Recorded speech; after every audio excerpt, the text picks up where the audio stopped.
Hello, everyone. Thank you so much for taking this time and coming here on this session. We are really, really grateful for you to be a part of this session from a different part of the country or maybe even the world. Uh, uh, Shweta, you can introduce yourself as well. Hi everyone. I'm Shweta and I'm going to be sharing a lot about the NEP with you later in the session today. Okay, so not taking much time, let's just deep dive into the session. And like Shweta mentioned, the focus is on the new buzzword in the education sector, which is national education policy.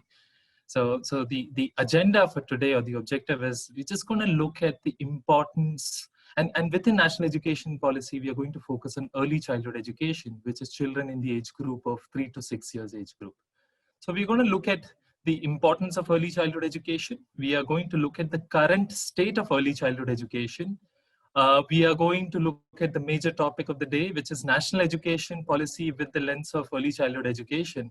And then would be closing the session with your role as an educator, parent, teacher in this larger picture of improving early childhood education. Going straight to the session, you must have come across this data point somewhere at some point of time, which is 90% of the brain develops in the first 5 years. And this development is closely linked to the environment the child grows in, right? And hence, it's very, very important that children receive this good quality of environment, good quality of early childhood education setup. And what happens when you provide them with this good quality of early childhood education? Just articulating the three major points, right? The first one is the improved learning outcomes. Children who have had a good quality early childhood education show a good average test scores in language and math in the primary years. Because of this improved learning outcomes, we have seen that there is a lower dropout. The research tells us that there is a 15 to 20% higher retention rate in school.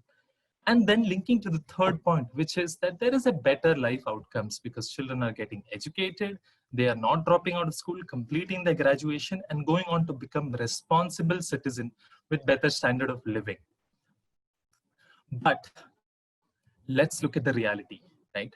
India is the country with the largest number of children in the age group of 3 to 6 years. And if you look especially at the lower income community, the options that they have to avail pre-primary education, the first one is the government Anganwadis, and the second one is the low-cost community school. And if you deep dive deeper into both these options, let's take the government Anganwadis first, right? One is that education is deprioritized over there and bundled with other services like nutrition and immunization. And hence parents see it only as a nutrition unit, more as a nutrition unit than as an education unit. And coming to the research point, which is really, really baffling, that less than 30% of India's 5-year-old children are enrolled in Anganwadis. So we are seeing that Anganwadis are not the first option, or parents are not availing it as an education unit. Let's look at the next option, which is low-cost community schools. And over there, the lack of regulation around curriculum and pedagogy results in a lot of non-age appropriate practices being taught to children.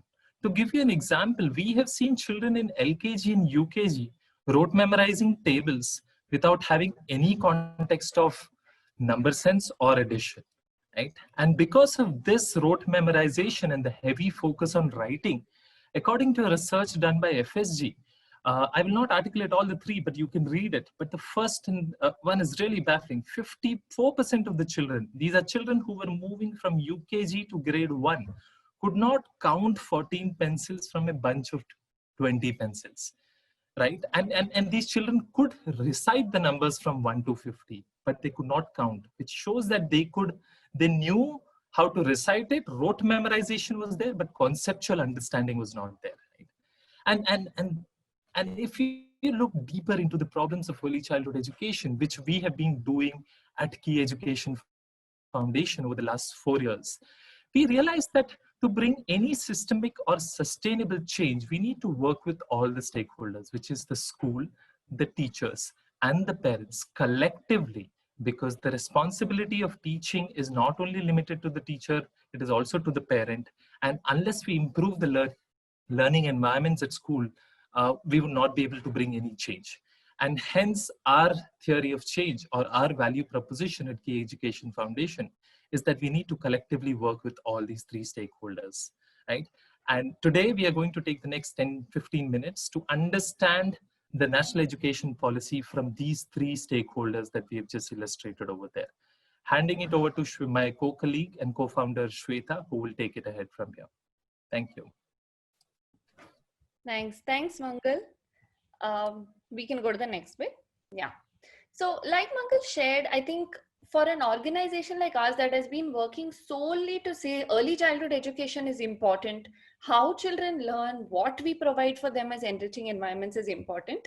The national education policy, starting with a focus on early childhood education, has been very encouraging, to say the least. And today I'm very excited to share with you from the perspective of the stakeholders that Mangal said on what does this mean for schools, teachers and parents in terms of the new recommendations. And I'm very excited to have an audience that includes a lot of teachers and schools as well. So if you, as I go through the next few points in the next say 4-5 minutes, if you have any questions that come to you, something new that you want to understand, please feel free to put down your questions in the chat. We will try to open up some time at the end of the session to answer your questions or at least get back to you at a later point of time. Yeah. So getting started, right? The National Education Policy has a very audacious goal, which it says that we want to create and provide universal access to early childhood education for every child in India by 2030. Now, how do we achieve a goal like this, given all the challenges that Mangala shared in the previous bits, right? One very encouraging move from the NEP that has also come from the recommendation of, say, studies like the ASER report, etc., is that early childhood education is now mandated and required as a part of the Right to Education Act. That means, as you can see in the blue boxes on the slide, the first 3 years, that is what children need from 3 to 6-year-olds, is now a compulsory requisite for ensuring every child has access. The second major move in the NEP with respect to a new structure is defining a 5-year foundational stage.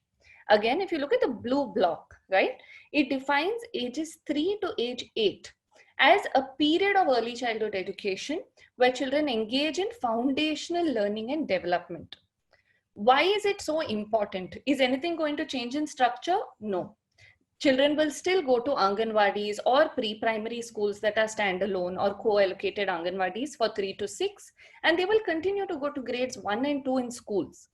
But when you put these together, it helps us think of how in this particular age from 3 to 8 is the same. Play is central to how the children learn, giving them choice, allowing them to learn at their own pace. All of these things become central to the way we engage with curriculum development or the way we teach in the classroom. So we believe that this 5-year block is a very important step that the NEP has recommended.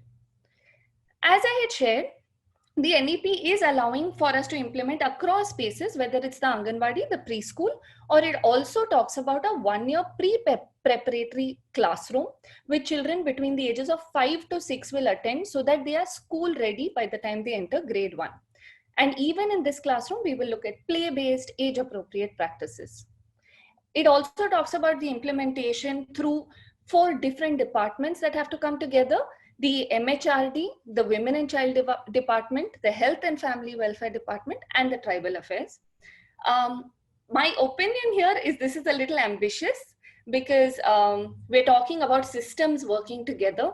The entire development process has been put under the MHRD, but all of the implementation of their curriculum is placed under the other 3 departments. And we are not today very sure how that's going to work out.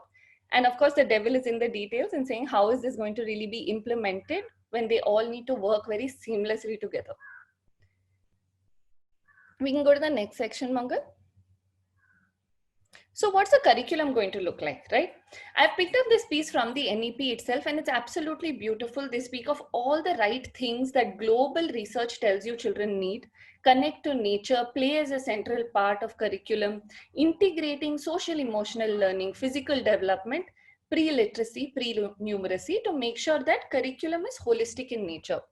It also calls out the importance of home language and multi-level teaching to make sure that children are learning what they need at the right age and in the right way.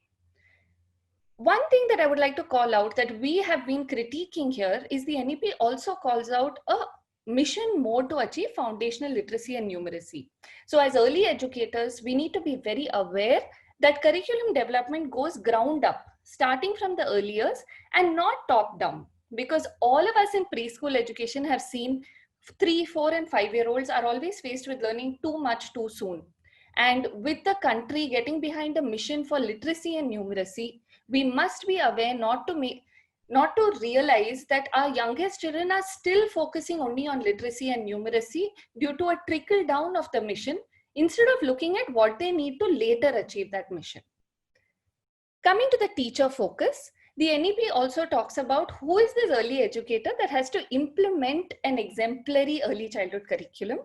It makes clear recommendations for Anganwadi workers and preschool teachers by defining clear national professional standards for teachers and saying how they can upskill themselves without really losing out or taking breaks from their jobs. For teachers who have a 10+2 qualification, there will be a 6-month certificate program. And for those who don't have it, might have to go through a 1-year diploma course. There is also a clear indication that we can use digital means and technology as a way to provide remote access so that every teacher can upskill themselves. However, we do want to call out that as this mission mode for teacher capacity building goes on, we need to make sure there are enough resources that are up to date, that have best research, that have audio visuals, so that teachers can actually have engaging capacity building that allows them to learn and implement in the classroom. I want to come to the last part, if you remember the collective action that Mangal spoke about, which is bringing the parent into focus. This is our biggest criticism today of the National Education Policy for ECE. At Key Education Foundation, we believe that parents are central to early childhood education. Education is seamless and not just in the school, but equally happening at home for the children. So the NEP is very silent and doesn't say anything about how parents can involve themselves in the functioning of the school and how we as schools have a responsibility to guide parents on learning and development at home. And this is a piece that we really feel states themselves need to strengthen as they implement the NEP if we want sustainable improvement in early childhood education. At this point, the NEP is a dream. It is a vision that is beautiful. And as we look at practice, I'm going to go to the next section where I want you to think about what can you do as an individual, as a teacher, as a school leader to help implement and realize this vision for early childhood education. Thank you, Shweta. Just moving on into what is it that you can do, right? And if you are a school, please understand that there is going to be a lot of new guidelines that are going to come to you. So being updated, being aware, and being involved with the local decision makers is very, very important from your perspective. If you are a teacher, the world is going to change in terms of defining the skill set of a pre-primary educator. There is going to be deeper professionalism. There is going to be bigger demands from teachers on being a skilled workforce. So please upskill yourself and join a community of best practices and find a larger voice around you, whether you work in a private school or in an Anganwadi or in your own preschool center. If you are a parent, please be engaged with your school or with the setup where your child is getting educated, and please demand for engagement, right? And the second thing with parents is this has been a tough year for children as well. So instead of focusing on literacy and numeracy, please ensure that you focus on the social emotional well-being of your children as well.